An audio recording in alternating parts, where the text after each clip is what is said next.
Okay? Yes. I want you to stand in front.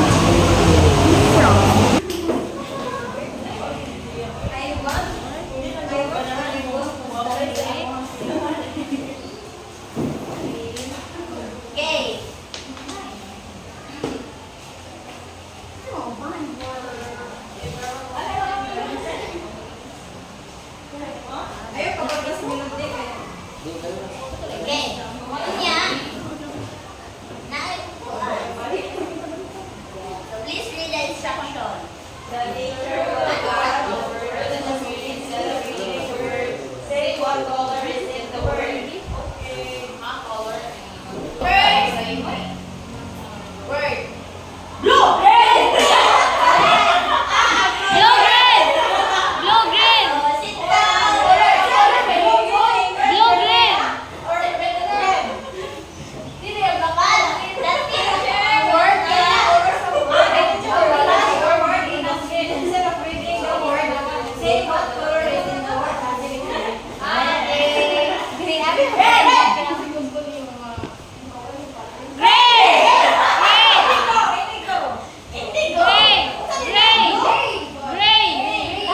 Purple! Purple!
If you grade yourself, how would you grade? 10 over 10 over 10! 10 over 10. Yes!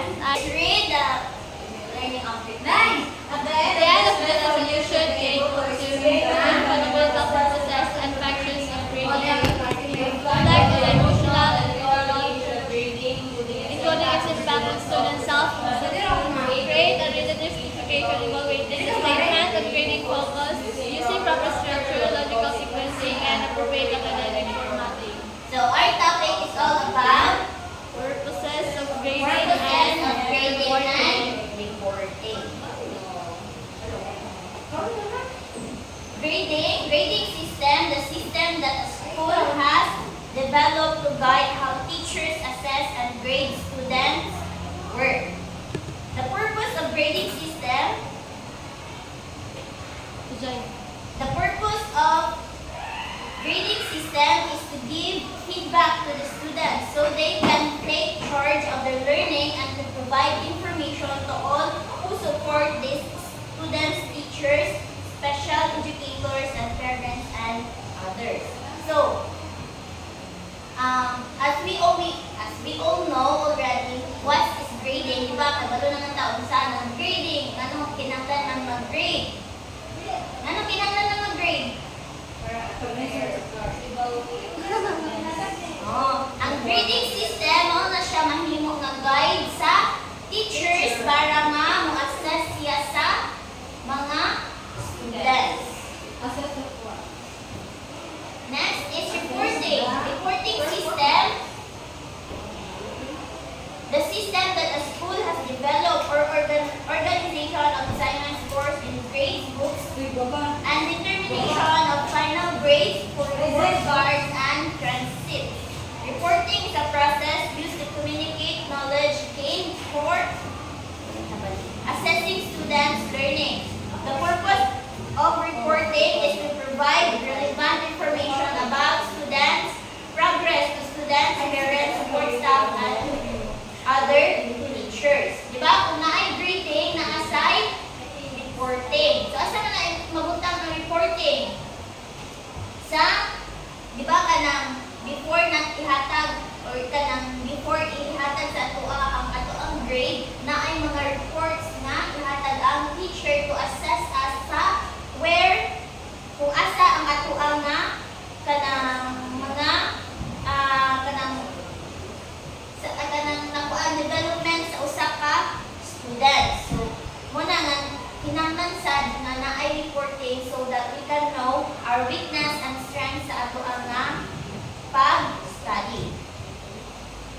before conducting the assessment. Reviewing test results with students after assessment test is important. However, communicating with students as a class or individually before assessment is equally important.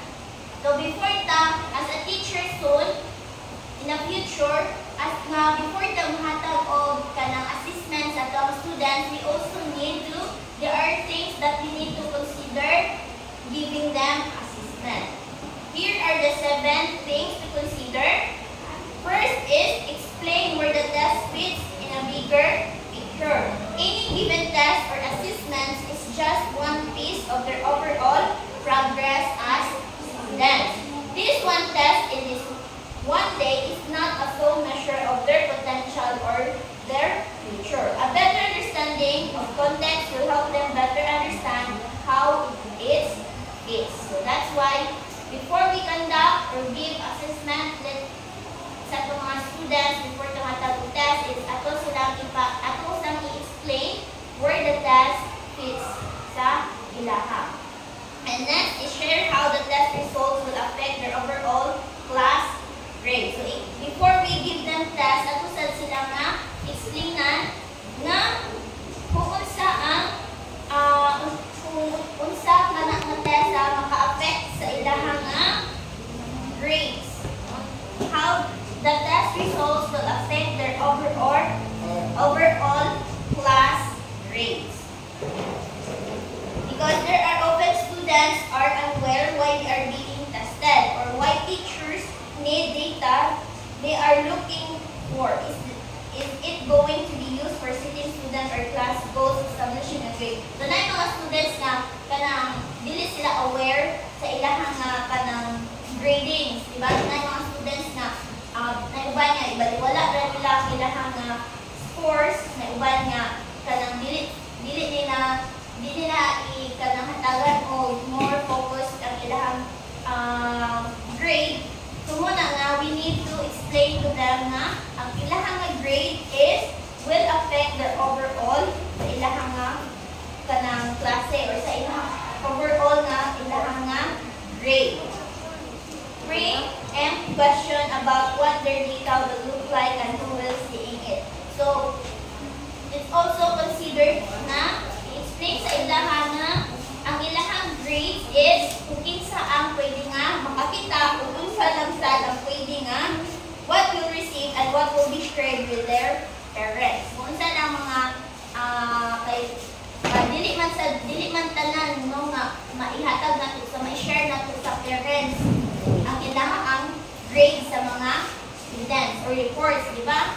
Aron nga kanang di ba kung buwan ninyo sa past high school na to is na yung mga uban nga mga teachers na kanang good reports ang kailangan ihatag sa mga parents.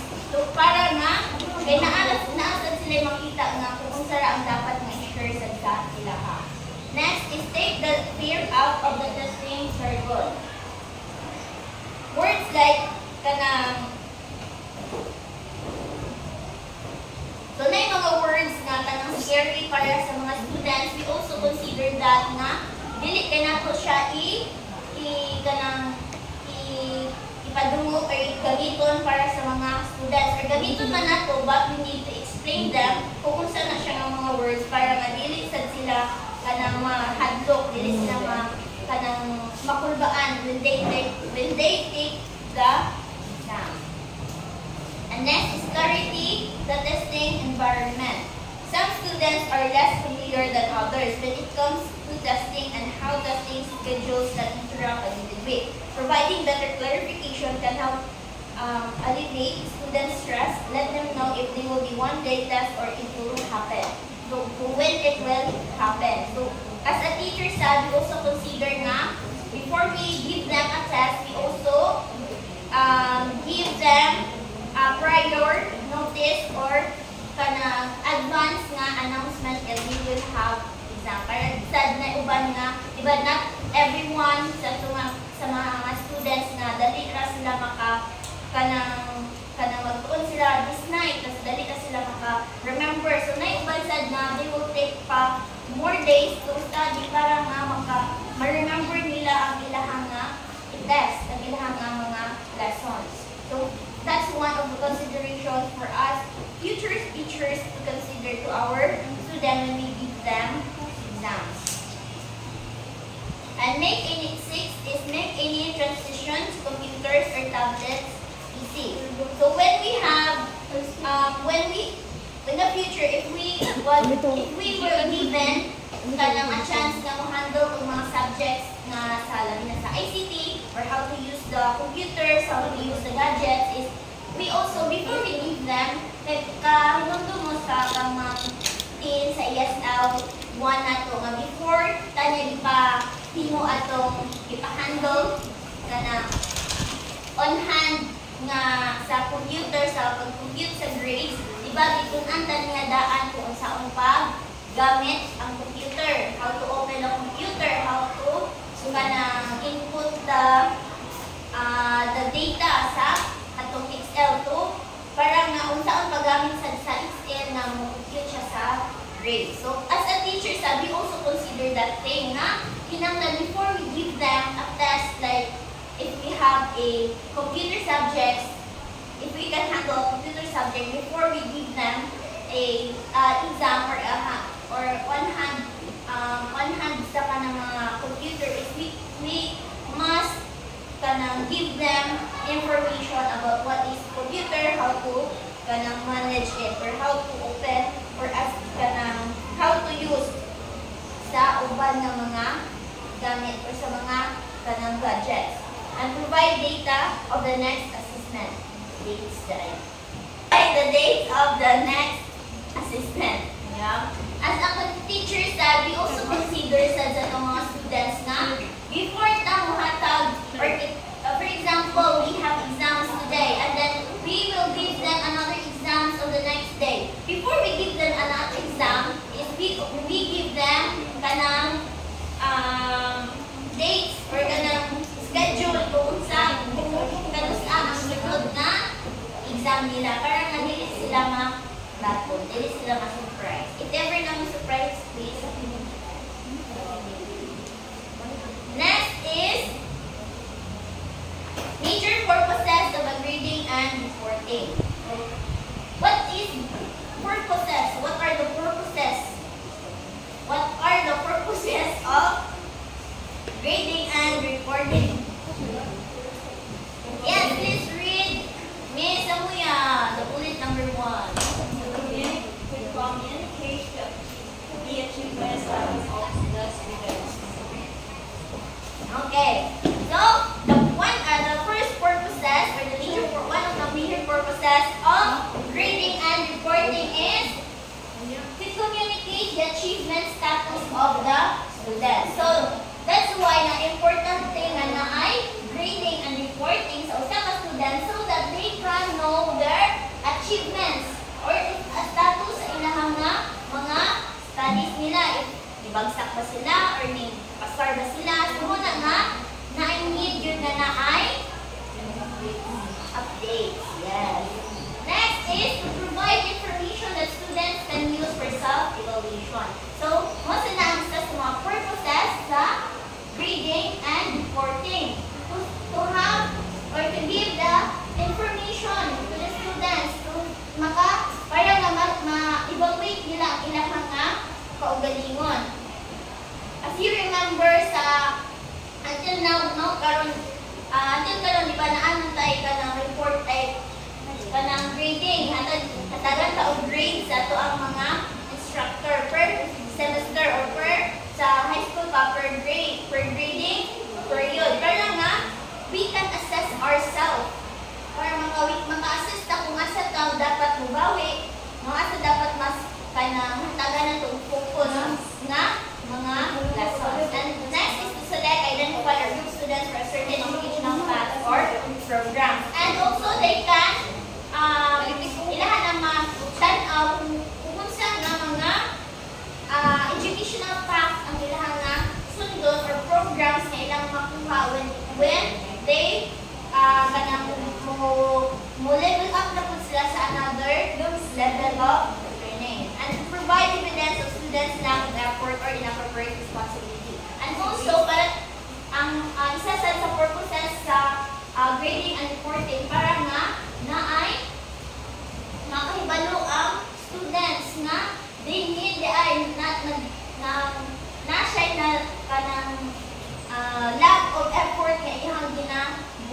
iyahang nga studies. So that's na ay makaprovide og evidence si teacher na dili siya mapasanulan nga nagama-gama ra si teacher. So next is the functions of a grading and reporting system. Please read Ms. Mora still. No, the first bullet. Functions of grading and reporting system. First is enhancing students' learning. So one of the functions of grading and reporting system is enhancing students' learning.